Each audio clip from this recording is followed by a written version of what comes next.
لعنهم اللہ بکفرہم فقلیلا ما یؤمنون۔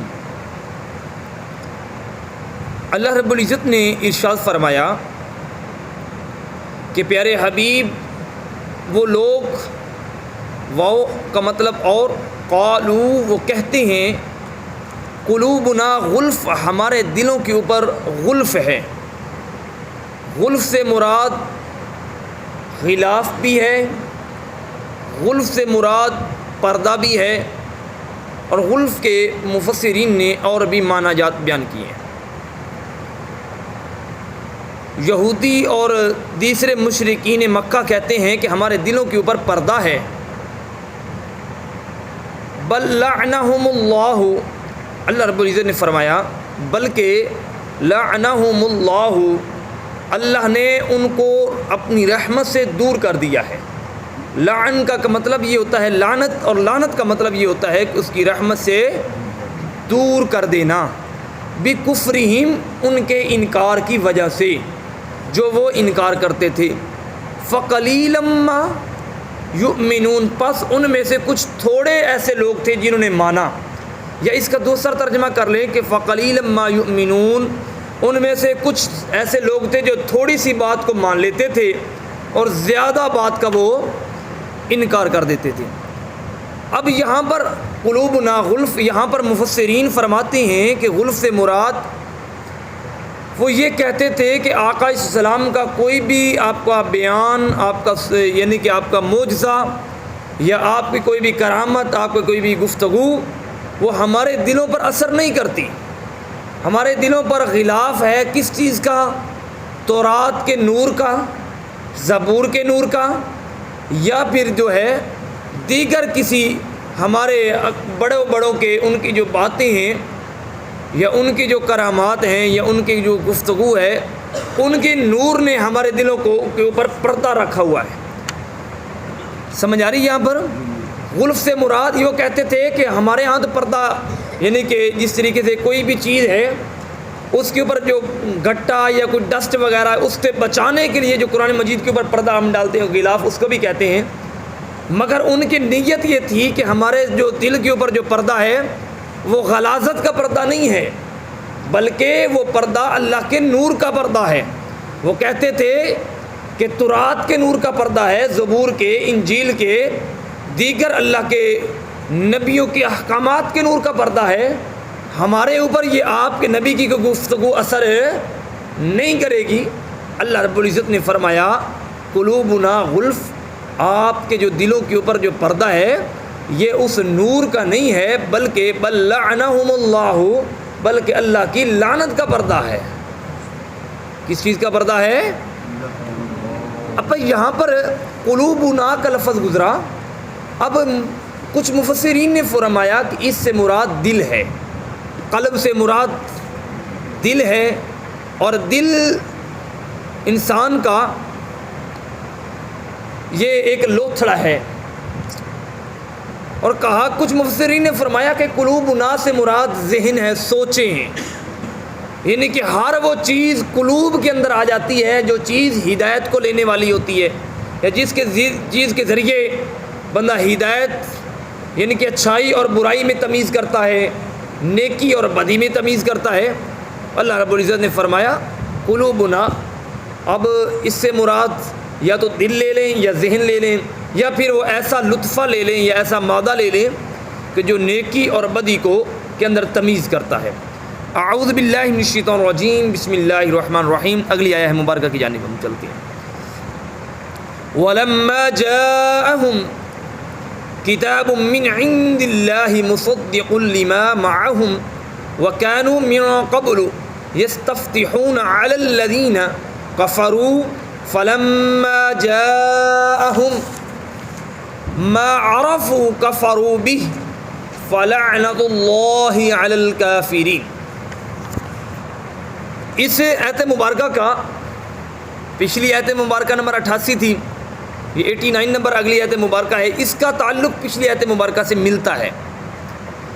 اللہ رب العزت نے فرمایا وَلَمَّا جَاءَهُمْ، جب ان کے پاس آئی کتاب، من عند اللہ، جو کتاب اللہ رب العزت کی طرف سے تھی. کتاب سے مراد احکام ہے، حکم ہے. کتاب سے مراد من عند اللہ، اللہ رب العزت کی طرف سے. مصدق لما معہم، جو مصدق ہے. کیا ہے؟ بولیے. مصدق ہے. مصدق کہتے ہیں کہ کسی بھی چیز کی تصدیق کر دینا، کسی بھی چیز کے معاون ثابت ہو جانا. مصدق لما معہم، وہ کتاب جو آئی وہ ایسی کتاب ہے کہ جو ان کی کتابیں ہیں، پہلی کتابیں تورات ہے، زبور ہے، انجیل ہے، صحیفہ جات ہیں، ان کی وہ تصدیق کرنے والی ہے اور ان کو بیان کرنے والی ہے. یاد رکھیے گا، مصدق ہر اس چیز کو نہیں کہتے کہ مکمل تصدیق کر دینی. قرآن مجید فرقان حمید نے تصدیق صرف ان باتوں کی ہے جو باتیں ہو بہو اللہ رب العزت نے اپنی قدرت سے اپنی طرف سے نازل کی. ان چیزوں کی تصدیق نہیں فرمائی کہ جو چیزیں انہوں نے خود شامل کر لی تورات میں، زبور میں. یہ ہمارا پیچھے گزر چکا کہ انہوں نے تورات میں کیا کیا شامل کیا تھا اور کیسے کیسے شامل کرتے تھے. تو یہاں پر اللہ رب العزت نے فرمایا وَلَمَّا جَاءَهُمْ کتاب من عند اللہ، اور جب آ چکی ان کے پاس، جاءہم آنا، کتاب کتاب من عند اللہ، اللہ رب العزت کی طرف سے، مصدق لما معہم، جو تصدیق کرتی ہے پچھلی کتابوں کی جو ان کی کتابیں تھیں، یعنی کہ اس میں موجود ہے. اب دیکھیے، اب یہ تو تھا یہاں پر ایک بیان کا حصہ، یہ آیت کا ایک حصہ یہاں تک ختم ہوتا ہے. دوسرا آیت مبارکہ کا اسی کا حصہ یہاں سے شروع ہوتا ہے. وَقَانُوا، اور وہ تھے اس سے پہلے، من قبل، اس سے پہلے کیا کرتے تھے؟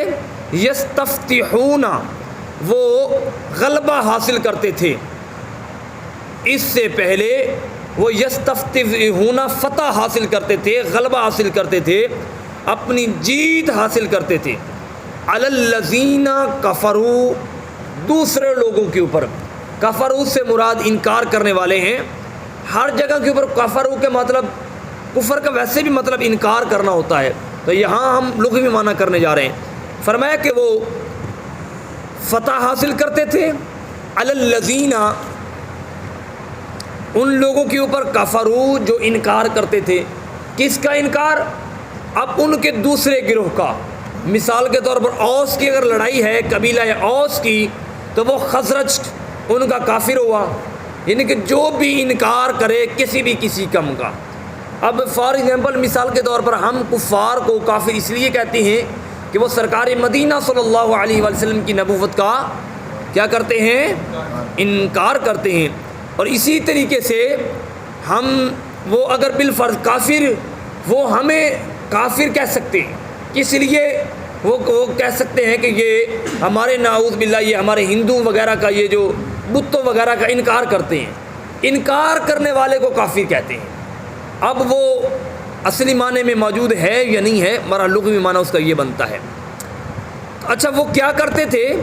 وہ فتح حاصل کرتے تھے اس سے پہلے علی الذین، ان لوگوں کے اوپر، کفروا جو ان کے گروہ کا انکار کرتا تھا. اوس اگر انکار کرتا تھا خزرج کا تو اوس کافر ہوا. خزرج اگر انکار کرتا تھا اوس کا تو اوس کافر ہوا. بنو قریظہ اگر انکار کرتی تھی بنو قینقاع کا تو وہ ایک دوسرے کو کافر اس طریقے سے قرار دیتے تھے. تو یہ اس طریقے سے فتح حاصل کرتے تھے. کس حوالے سے؟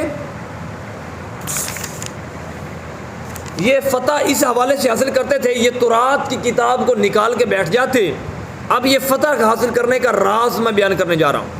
یہ تورات کو نکال کر بیٹھ جاتے، اور جہاں پر سرکار مدینہ صلی اللہ علیہ وآلہ وسلم کی بعثت اور آپ کی بشارتوں کا ذکر کیا گیا، تو وہ لوگ وہاں کی آیات، وہاں کے الفاظ کے وسیلے سے اللہ رب العزت کی بارگاہ میں دعا کرتے تھے. سبحان اللہ کہہ دیں یار. سرکار کی بات تورات میں آئے، یہودی اور نصارہ، ابھی مصطفیٰ کی بعثت نہیں ہوئی، حضور ابھی دنیا میں تشریف نہیں لائے، بشارتیں موجود ہیں، مگر وہ جہاں جہاں حسنین کے نانے کا ذکر آتا، ان آیات کو نکال کر ان کے وسیلے سے اللہ رب العزت کی بارگاہ میں التجا کرتے تھے کہ باری تعالیٰ اس آیت پر کے وسیلے سے، اس پر جو اترا نبی، جس نبی کی شان میں یہ اتری، اس کے وسیلے سے ہمیں فلاں قبیلے کے مقابلے میں ہمیں فتح نصیب فرما. تو اللہ رب العزت ان کو اس عید کے وسیلے سے فتح نصیب فرما دیتا تھا. کتنا کریم نبی ہے. ابھی آپ تشریف نہیں لائے اس دنیا میں، بعثت نہیں ہوئی، مگر اللہ رب العزت ان کے وسیلے سے دعا قبول فرماتا. دیکھیے یہود و نصارہ کو بھی یہ ذہن اور عقیدہ ہے کہ اگر وسیلے سے دعا کی جائے تو اللہ رب العزت قبول فرماتا ہے. تو آج کل کچھ مسلمانوں کا یہ عقیدہ ہے کہ نبی کے وسیلے سے دعا کی جائے تو اللہ قبول نہیں کرتا، مگر اللہ رب العزت تو اس وقت بھی قبول فرماتا تھا جس وقت سرکار ظاہری حیات نہیں تھے. تو آج پھر وہ امت مصطفیٰ پر تو مزید کرم نوازیاں فرماتا ہوگا. ان کی دعا یہ تھی اللہم ربی انی یستجیبک بالنبیک یفتح من الفرقین. وہ دعا کرتے تھے کہ باری تعالیٰ ہمیں دوسرے فرقے کے اوپر نبی کریم صلی اللہ علیہ وسلم کے وسیلے سے ہمیں نجات نصیب فرما.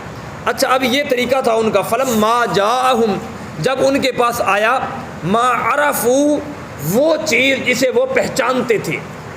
عرف کہتے ہیں یہ میدان عرفات، اللہ رب العزت سب کو دکھائے. ذرا کہہ دیں سب آمین. میدان عرفات، عرفات کو عرفات اس لیے کہتے ہیں کہ یہاں پر جب کل قیامت کا دن ہوگا، جنت اور جہنم کے فیصلے ہو چکیں گے، تو جنتی لوگ یہاں اس میدان میں ایک دوسرے کو پہچانیں گے، دیکھیں گے. اس کو عرفات کہتے ہیں. ما عرفوا، وہ پہچانتے، پہچاننے کے بعد کفروا بہ، انہوں نے انکار کیا. پہچاننے سے مراد کیا ہے؟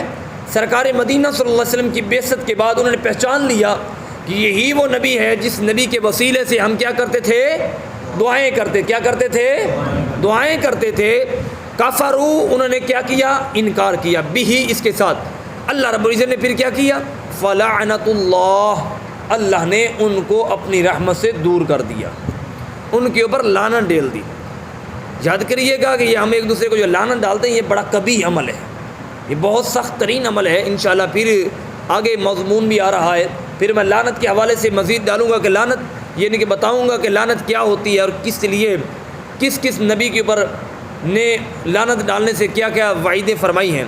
بہرحال اللہ رب العزت نے فرمایا کہ جو بندہ حق کو جاننے کے باوجود انکار کرے، یعنی کہ پتہ ہے یہ بندہ حق پر ہے، یہ پتہ ہے یہ سچائی کا رستہ یہ ہے، اس کے باوجود انکار کرے، اس کے لیے وعید کیا ہے؟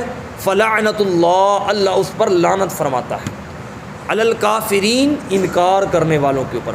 اللہ رب العزت لعنت والے لوگوں سے محفوظ فرمائے اور ہمیشہ لعنت سے اور لعنت کے مستحق بننے سے ہمیں بھی محفوظ فرمائے.